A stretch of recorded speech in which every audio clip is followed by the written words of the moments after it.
ನಮಸ್ತೆ. ಮತ್ತೆ ನಮ್ಮ ಕನ್ನಡ ಸೆಕ್ಸ್ ಎಜುಕೇಷನ್ ಚಾನಲ್ಗೆ ಸ್ವಾಗತ. ಎಜಾಕ್ಯುಲೇಷನ್ ಪ್ರಾಬ್ಲಮಲ್ಲಿ ಅರ್ಲಿ ಆಗೋದು ಪ್ರೀಮೆಚ್ಯೂರ್ ಕಾಮನಾಗಿ ಕೇಳಿರ್ತೀವಿ. ಅದರ ಜೊತೆಗೆ ಡಿಲೇಡ್ ಎಜಾಕ್ಯುಲೇಷನ್ ಅಂದರೆ ಲೇಟಾಗಿ ಆಗುವಂಥದ್ದು, ಇವನ್ ಎಜಾಕ್ಯುಲೇಷನ್ ಆಗದೇ ಇರೋದು ಅನ್ಎಜಾಕ್ಯುಲೇಷನ್, ಈ ಥರ ಒಂದು ಪ್ರಾಬ್ಲಮ್ ಇರುತ್ತೆ. ಜೊತೆಗೆ ಮ್ಯಾಸ್ಟ್ರಬೇಷನ್ ಅಡಿಕ್ಷನ್ ಇದ್ದಾಗ ಮತ್ತು ಮ್ಯಾಸ್ಟ್ರಬೇಷನ್ನಲ್ಲಿ ಕೆಲವೊಬ್ಬರು ಕೆಲವೊಂದು ರೀತಿ ತೃಪ್ತಿನ ತಗೊತಾರೆ. ಒಬ್ಬೊಬ್ಬರು ಕೈಲಿ ಎಜಾಕ್ಯುಲೇಷನ್ ಮಾಡಿಕೊಂಡು ತೃಪ್ತಿ ತಗೊಂಡ್ರೆ, ಕೆಲವೊಬ್ಬರು ಹಾಸಿಗೆಗೆ ರಬ್ ಮಾಡ್ಕೊತಾರೆ, ಕೆಲವೊಬ್ಬರು ಬಾತ್ರೂಮಲ್ಲಿ ಸೋಪಲ್ಲಿ ಮ್ಯಾಸ್ಟ್ರಬೇಷನ್ ಮಾಡ್ಕೊತಾರೆ. ಈ ಅಸ್ತಮೈತನ ಮ್ಯಾಸ್ಟ್ರಬೇಷನ್ ಅಪರೂಪಕ್ಕೊಂದ್ಸರಿ ಒಳ್ಳೆಯದು. ಆ ಅಡಿಕ್ಷನ್ ಏನು ಮಾಡುತ್ತೆ, ಎಜಾಕ್ಯುಲೇಷನಲ್ಲಿ ಪ್ರಾಬ್ಲಮ್ ಆಗತ್ತೆ. ಮ್ಯಾಸ್ಟ್ರಬೇಷನ್ ಅಡಿಕ್ಷನ್ ಅದು ಪ್ರೋನಲ್ಲಿ ಅಂದರೆ ಹಾಸಿಗೆಗೆ ಯಾರು ರಬ್ ಮಾಡಿಕೊಂಡು ಒಂದು ಮ್ಯಾಸ್ಟ್ರಬೇಷನ್ ಮಾಡ್ಕೊತಾರೆ ಅವರಲ್ಲಿ ಕಾಮನ್ ಆಗಿ ಡಿಲೇಡ್ ಎಜಾಕ್ಯುಲೇಷನ್ ಇರುತ್ತೆ. ಇವತ್ತಿನ ವಿಡಿಯೋದಲ್ಲಿ ಅದ್ರ ಬಗ್ಗೆ ಒಂದು ಬ್ರೀಫಾಗಿ ಮಾಹಿತಿ ಕೊಡ್ತೇನೆ. ನಮ್ಮ ವಿಡಿಯೋದಲ್ಲಿ ಸೆಕ್ಸ್ ಪ್ರಾಬ್ಲಮ್ ಬಗ್ಗೆ, ಪೆನ್ನಿಸು ಮತ್ತು ವೆಜಿನದಲ್ಲಾಗೋ ಇನ್ಫೆಕ್ಷನ್ ಬಗ್ಗೆ, ಜೊತೆಗೆ ಇನ್ಫರ್ಟಿಲಿಟಿ ಕೌನ್ಸಿಲಿಂಗ್ ಬಗ್ಗೆ ಮಾಹಿತಿ ಇರುತ್ತೆ. ನಮ್ಮ ವಿಡಿಯೋನ ನೋಡಿ ಲೈಕ್ ಮಾಡಿ ಮತ್ತು ಶೇರ್ ಮಾಡಿ, ಯಾಕಂದರೆ ಸೆಕ್ಸ್ ಎಜುಕೇಷನ್ ಪ್ರತಿಯೊಬ್ಬರಿಗೂ ಅಗತ್ಯ ಇರುತ್ತೆ. ಸಣ್ಣ ಪುಟ್ಟ ಡೌಟ್ ಇತ್ತು ಅಂದರೆ ಯೂಟ್ಯೂಬ್ ಕಮೆಂಟ್ ಸೆಕ್ಷನಲ್ಲಿ ಹಾಕ್ಕೊಳ್ಳಿ. ಪರ್ಸನಲ್ ಆಗಿ ಕನ್ಸಲ್ಟೇಷನ್ ಬೇಕು ಅಂತ ಅಂದರೆ ಮೇಲ್ಗಡೆ ಮೆನ್ಷನ್ ಮಾಡಿರೋ ನಂಬರ್ಗೆ ವಾಟ್ಸಪ್ ಮಾಡಿ.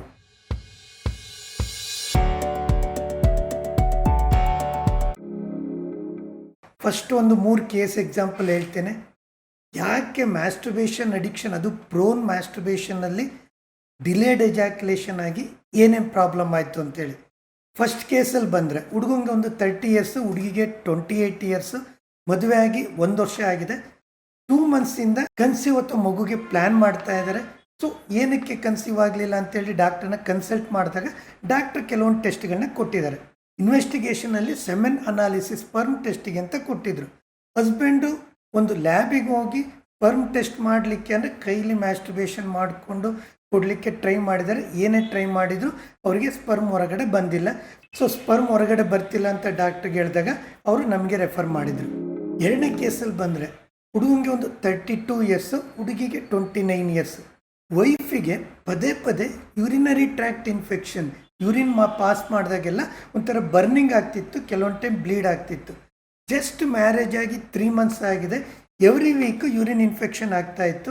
ಡಾಕ್ಟ್ರನ್ನ ಕನ್ಸಲ್ಟ್ ಮಾಡಿದಾಗ ಯಾವುದೇ ರಿಪೋರ್ಟ್ ಮಾಡಿಸಿದಾಗ ಅದು ನಾರ್ಮಲ್ ಇತ್ತು. ಆಮೇಲೆ ಅವ್ರು ನಮಗೆ ರೆಫರ್ ಮಾಡಿದಾಗ ಅವರು ಸೆಕ್ಷುವಲ್ ಹಿಸ್ಟ್ರಿ ಅಂತ ತೊಗೊಂಡಾಗ ಗೊತ್ತಾಯಿತು ಯಾವುದೇ ಕಾರಣಕ್ಕೂ ಹುಡುಗಂಗೆ ಎಜಾಕ್ಯುಲೇಷನ್ ಆಗ್ತಾ ಇರಲಿಲ್ಲ. ಆಲ್ಮೋಸ್ಟ್ 30 ಮಿನಿಟ್ಸ್ ಇಂಟರ್ ಕೋರ್ಸ್ ಆಗ್ತಾ ಇತ್ತು. ಸೊ ಹುಡುಗಿಗೆ ತುಂಬಾ ಪೇಯ್ನ್ ಆಗ್ತಿತ್ತು, ಹಿಂಸೆ ಆಗ್ತಿತ್ತು. ನೆಕ್ಸ್ಟ್ ಡೇ ಅದು ಯೂರಿನ್ ಇನ್ಫೆಕ್ಷನ್ ಆಗಿ ಪ್ರಾಬ್ಲಮ್ ಆಗ್ತಾ ಇತ್ತು. ಥರ್ಡ್ ಕೇಸ್ ಬಂದಿದ್ದು ಹುಡುಗಿಗೆ 22 ಇಯರ್ಸು, ಹುಡುಗನಿಗೆ ಜಸ್ಟ್ ಒಂದು 26 ಇಯರ್ಸ್. ಅರೇಂಜ್ ಮ್ಯಾರೇಜ್ ಆಗಿ 1 ಮಂತ್ ಆಗಿದೆ, ರೆಗ್ಯುಲರ್ ಇಂಟರ್ ಕೋರ್ಸ್ಗೆ ಟ್ರೈ ಮಾಡ್ತಾ ಇದ್ದಾರೆ. ಬಟ್ ಯಾವುದೇ ಕಾರಣಕ್ಕೂ ಎಜಾಕ್ಯುಲೇಷನ್ ಆಗ್ತಿಲ್ಲ. ಹುಡುಗಿಗೆ ಒಂಥರ ಡಿಸ್ಕಂಫರ್ಟ್ ಆಗಿ ಕ್ಲಿನಿಕ್ಕಿಗೆ ಬಂದಿದ್ದು.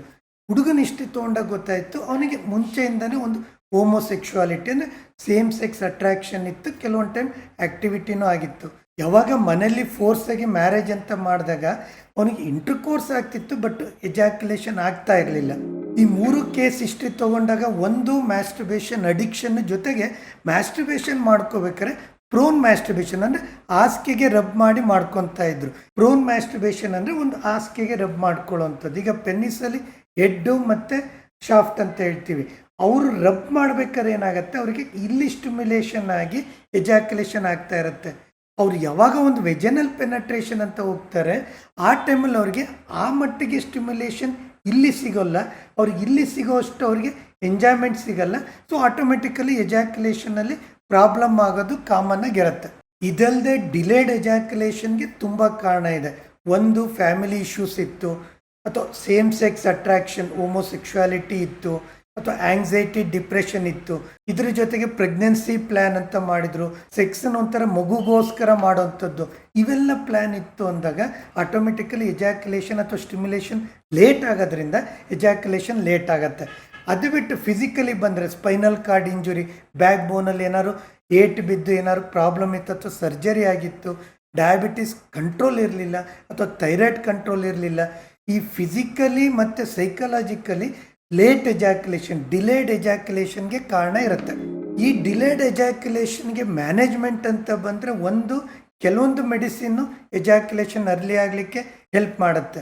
ಜೊತೆಗೆ ಇಲ್ಲಿ ಕಪಲ್ ಸೆಕ್ಸ್ ಥೆರಪಿ ಏನಿದೆ ಅದು ತುಂಬ ಇಂಪಾರ್ಟೆಂಟು. ಇಲ್ಲಿ ಕೆಲವೊಂದು ಎಕ್ಸಸೈಸು, ಕೆಲವೊಂದು ಪೊಸಿಷನ್ಗಳು ಹೇಳ್ಕೊಟ್ಟು ಅದ್ರ ಜೊತೆ ಮೆಡಿಸಿನ್ ಕೊಟ್ಟಾಗ ಈ ಪ್ರಾಬ್ಲಮಿಂದ ಹೊರಗಡೆ ಬರ್ಬೋದು. So friends, masturbation occasionally good. Masturbation addiction, ಅದರಲ್ಲೂ ಕೆಲವೊಬ್ರು ಕೆಲವೊಂದು ರೀತಿಲಿ ಮಾಡ್ತಾರೆ. ಮ್ಯಾರೇಜ್ ಆದಮೇಲೆ ಒಂದು ಸೆಕ್ಷುವಲ್ ಆ್ಯಕ್ಟಿವಿಟಿ ಇತ್ತು, ಎರೆಕ್ಷನ್ ಎಜಾಕ್ಯುಲೇಷನ್ ಏನೂ ಇಶ್ಯೂಸ್ ಇರಲಿಲ್ಲ, ಅವಾಗ ಏನೂ ತೊಂದರೆ ಇಲ್ಲ.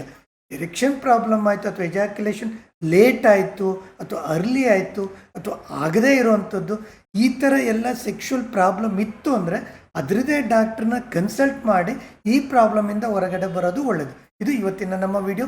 ಇಲ್ಲಿ ತನಕ ನಮ್ಮ ವಿಡಿಯೋ ನೋಡಿದ್ದಕ್ಕೆ ತುಂಬ ವಂದನೆಗಳು.